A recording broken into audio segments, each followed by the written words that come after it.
What is 2 minus quantity 3 squared minus 6 divided by 3 times 4 plus 5 raised to 0? Okay, so let us simplify this using the PEMDAS rule. Okay, so PEMDAS rule, we will start with parentheses, then exponent, then multiplication and division from left to right, and then addition and subtraction from left to right. Okay, so since we have parentheses, so we will simplify this. 3 squared minus 9. Okay, so just copy the rest. So we have 2 minus 3 squared is 3 times 3. So we have 9 minus 6. And then we have divided by 3 times 4 plus 5 raised to 0. Okay, so 9 minus 6. So we have 2 minus 9 minus 6. That is equal to 3 divided by 3 times 4 plus 5 raised to 0. So let's start with there's no parentheses now, so let's start with exponent. So exponent, we have 5 raised to 0. 5 raised to 0, that is equal to 1. Okay, so we have 2 minus 3 divided by 3 times 4 plus 5 raised to 0 is 1. And then we next is multiplication and division from left to right. So we have division. So we will evaluate this first. So we have 2 minus 3 divided by 3, we have 1. And then we have times 4 plus 1. So next is multiplication. So we have 2 minus 1 times 4, that is equal to 4 plus 1. So next, addition and subtraction from left to right. So 2 minus 4, that is equal to negative 2, and then plus 1. Final answer, negative 2 plus 1 equals negative 1. The correct answer is letter B. What is the simple interest of 15,000 pesos for 3 years at 8%? Okay, so the formula for simple interest is I is equal to PRT. P is the principal, R is the rate, and T is time in years. Okay, so let's just substitute the given. We have P is 15,000 pesos. And then we have rate is 8%.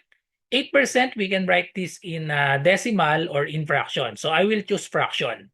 So in fraction, 8%, that means 8 over 100. Okay, and then times the time, we have 3 years. So times 3. Okay, so we can cancel out the 2 zeros in the numerator and denominator. So cancel 2 zeros, cancel 2 zeros in the denominator. Okay, and then just multiply the remaining numbers. So we have 150 times 8 times 3. So therefore, we have 150 times 8. So we have 8 times 0 is 0. 8 times 5, that is equal to 40. 8 times 1 is 8 plus 4, we have 12. And then we have times 3. Okay, so 12,000 or 1,200 times 3, that is equal to 3 times 12, that is equal to 36. Just copy the 2 zeros. So therefore, the answer is 3,600, and that is letter A, which is not a fraction between 3/8 and 7/8. Okay, so let us convert these fractions to similar fractions. So we have 3/8 and 7/8, which is not a fraction between 3/8 and 7/8. So 1/4, this can be converted as, let's multiply both numerator and denominator by 2 so that the denominator will be 8. So 1/4, that is equal to 1 times 2, we have 2, and then 4 times 2 is 8. Okay, so 2 over 8, so that is not between 3/8 and 7/8 because 2/8 is less than. So therefore, the answer for this is letter A. So let us just prove that B, C, and D is between 3/8 and 7/8. Okay, so 1/2, multiply this by 4. So 1 times 4 is 4, and then 2 times 4, we have 8. So 4 is between 3/8 and 7/8. Okay, so next we have 3 over 4. So multiply both by 2. So 3 times 2, we have 6. 4 times 2 is 8. Okay? So 6 is between 3 and 8. Okay? So this is between 3/8 and 7/8. So next we have 2/3. So let's make 2/3, 3/8 and 7/8 similar. So let's multiply 2 over 3, or we can convert to decimal, or we can change to similar fractions. So if you use similar fractions, multiply both of these by 8. 2 times 8, we have 16. 8 times 3 is equal to 24. And then convert this both to a denominator of 24. Okay, so multiply both by 3. Okay, so since 8 times 3 are 24. So 3 times 3, we have 9. And then 7 times 3 is 21. Okay, so 16 is between 9 and 21. So therefore, 2/3 is between 3/8 and 4/8. So the correct answer is letter A. 1/4 is not a fraction between 3/8 and 7/8. Square root of 121% equals. Okay, so let us just simplify this. Remember, percent means over 100. So square root of 121%. So this can be written as 121 over 100.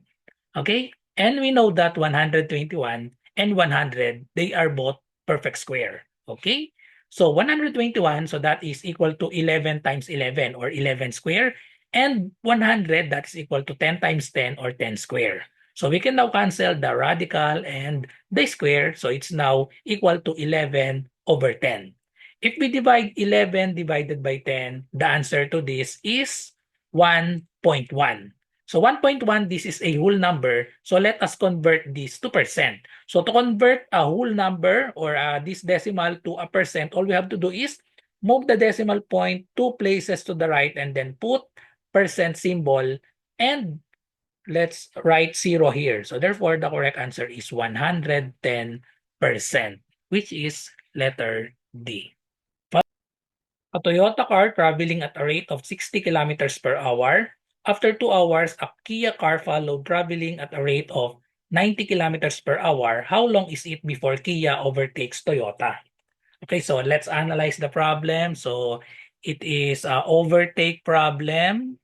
So the formula for distance is equal to rate times time. Okay? So gawa tayo ng table to solve this. So a Toyota car traveling at a rate of 60 kilometers per hour. So we have Toyota and then we have Kia. So let's make a table for this. So first column or the second column will be the rate, time, and then the distance. Okay? So what is the rate of Toyota? We have 60 kilometers per hour. And then after 2 hours, a Kia car followed traveling at a rate of 90. So 90 kilometers per hour ang rate ni Kia. How long is it before Kia overtakes Toyota? Or the Kia catch up with Toyota? So we don't know the time. So let us write T for Kia. So the question is how long? How long? We are looking for the time. So Toyota start 2 hours before the Kia. So because since we have after 2 hours, Kia car followed. So that means the total time for Toyota is T plus 2. Okay? And then the distance is the product of rate times time. So let's multiply this to get the distance. Okay, so multiply rate and time. So we have 60 times T plus 2. And then for Kia, we have 90T. How long is it before Kia overtakes Toyota or Kia catch up with Toyota? We will just equate their distance. Okay? So just equate the distance. So we have 60 times T plus 2 equals 90T. And then just solve for T. Okay? Distribute this. We have 60T plus 60 times 2, we have 120 is equal to 90T.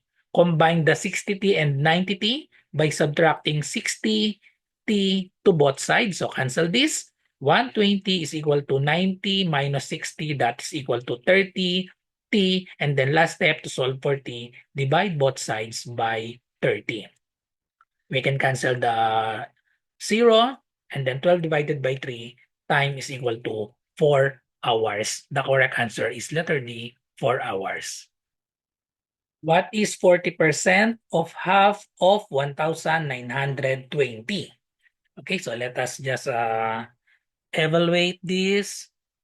What is 40%? So remember 40% in fraction, that is 40 over 100. Percent means divided by 100 or over 100.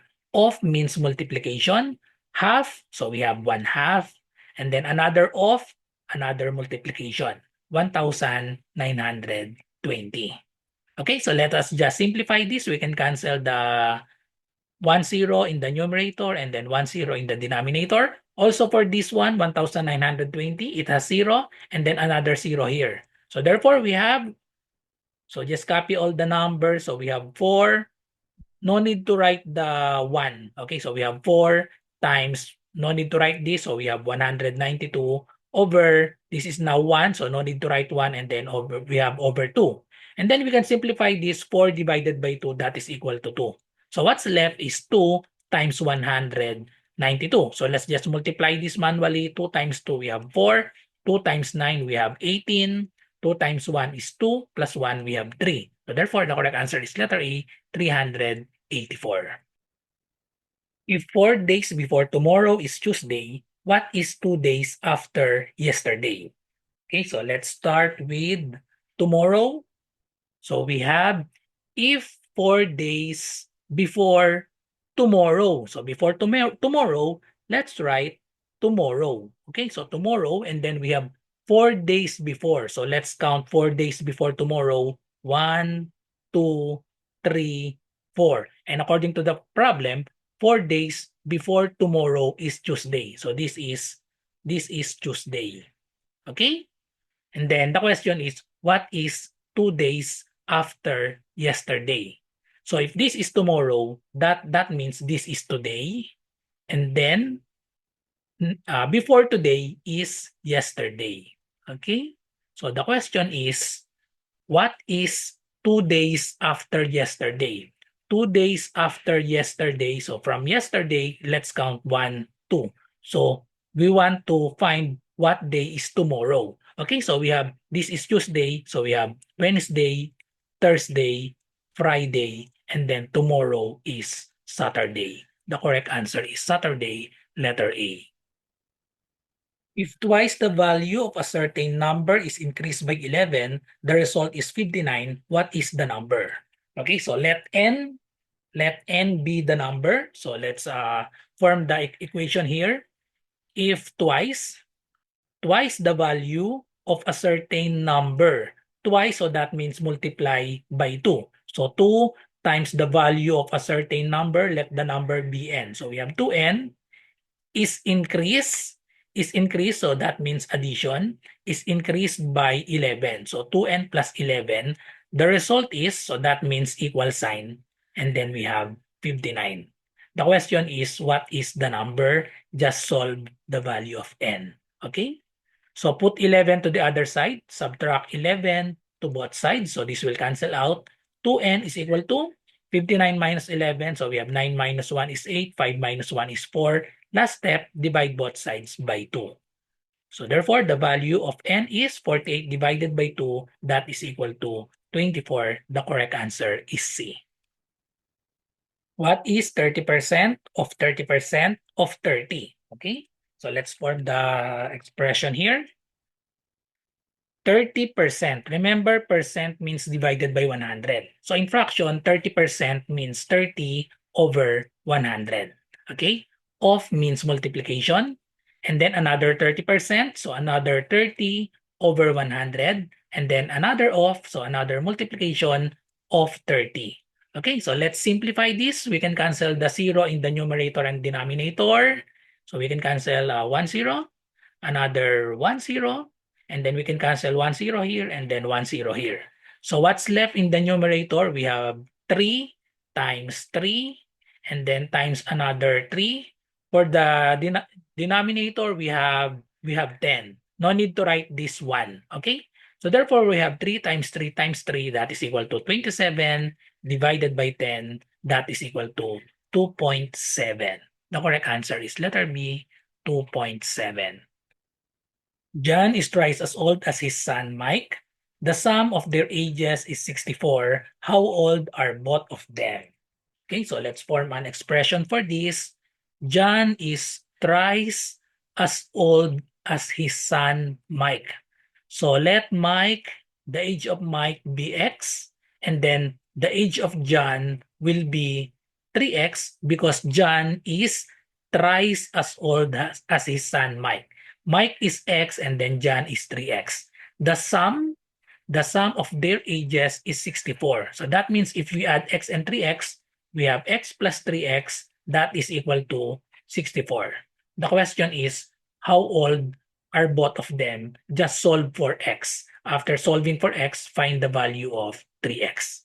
Okay, so let's solve this. X plus 3x equals 64. So there is an invisible 1 here. So combine this, 1x plus 3x, we have 4x equals 64. And then divide both sides by 4. Therefore, the value of x is 64 divided by 4. 6 divided by 4, that is 1. And then 6.